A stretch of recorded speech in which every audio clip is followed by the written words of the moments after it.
Topik mengenai babi itu haram telah lama menjadi diskusi hangat yang melintasi batas agama. Bagi banyak umat Kristen muncul pertanyaan jujur, apakah Alkitab masih mengharamkan babi? Bagaimana dengan binatang lainnya? Dan apakah mereka masih terikat pada hukum makanan perjanjian lama? Pertanyaan ini penting karena menyentuh inti pemahaman kita tentang keselamatan, hukum Taurat dan kebebasan di dalam Kristus. Untuk menjawabnya secara utuh, kita harus menelusuri asal mula hukum ini hingga bagaimana perjanjian baru menafsirkan kembali maknanya melalui kacamata kristologis. Dalam perjanjian lama, khususnya kitab Imamat 11 dan Ulangan 14, Tuhan menetapkan batasan yang jelas mengenai binatang yang boleh dan tidak boleh dimakan oleh umat Israel. Untuk binatang darat, hanya hewan yang berkuku belah dan memamah biak yang dianggap tahir atau boleh dimakan. Secara simbolis, memamah biak menggambarkan umat yang terus merenungkan firman Tuhan, sementara kuku belah melambangkan kemampuan untuk membedakan jalan hidup yang benar dari yang jahat. Karena itu, binatang seperti unta, pelanduk gunung, kelinci, dan babi dinyatakan haram sebab tidak memenuhi kedua kriteria tersebut sekaligus. Selain itu, semua binatang darat lain yang tidak berkuku belah atau tidak memamah biak, termasuk berbagai jenis tikus, kadal, biawak, bunglon, dan binatang melata lainnya juga termasuk dalam kategori haram.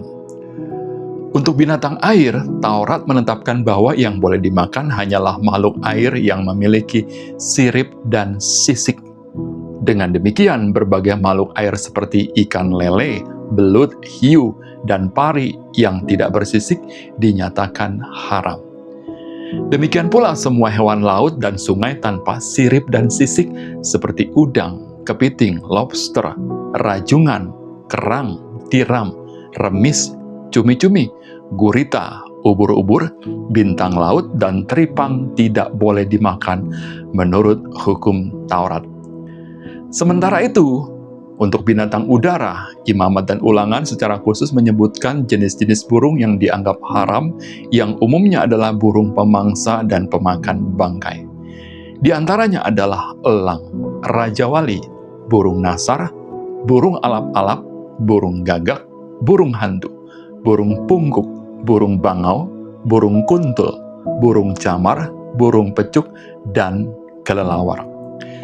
Selain itu, hampir semua serangga bersayap juga dinyatakan haram, kecuali beberapa jenis belalang yang secara khusus diperbolehkan.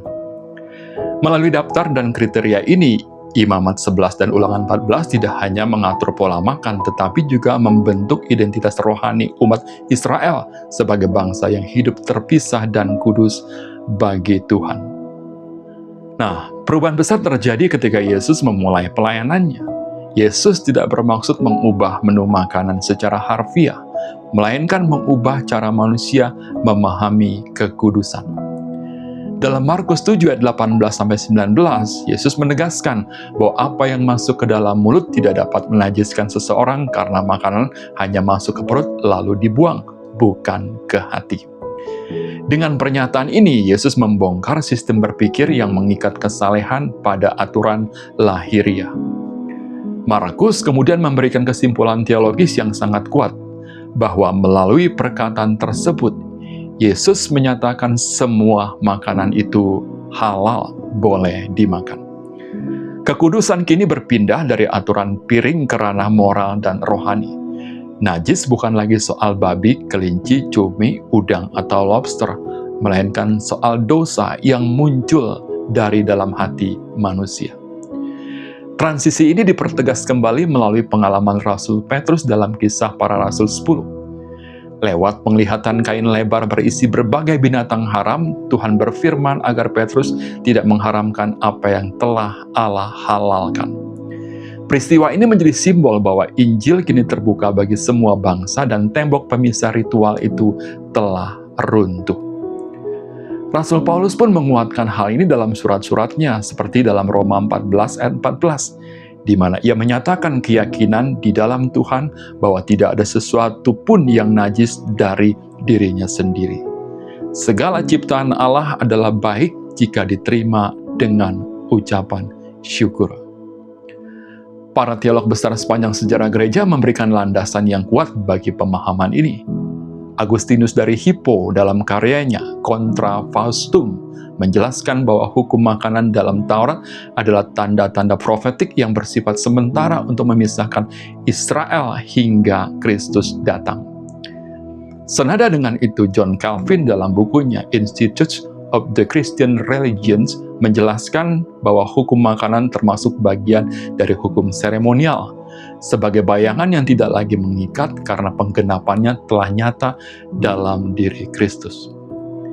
Di era modern, Nicholas Thomas Wright dalam bukunya The New Testament and the People of God menekankan bahwa identitas umat Allah kini tidak lagi ditandai oleh diet Taurat, melainkan oleh iman kepada Yesus. Dengan demikian, pernyataan bahwa babi dan teman-teman binatang yang disebutkan di atas itu haram adalah benar dalam konteks hukum Taurat bagi bangsa Israel kuno, namun tidak lagi menjadi kewajiban rohani bagi orang Kristen. Kini, umat percaya tidak lagi diikat oleh ketentuan hukum makanan, melainkan hidup di bawah anugerah dan hukum kasih. Kekudusan sejati tidak lagi ditentukan oleh apa yang kita makan, melainkan oleh siapa yang kita percaya dan bagaimana hati kita diubahkan olehnya. Kita dipanggil untuk menggunakan kebebasan ini dengan bijaksana, penuh syukur, dan selalu mendahulukan kasih kepada sesama. Kiranya kita semua boleh lebih dimengerti, memahami, dan diberkati melalui pembahasan ini.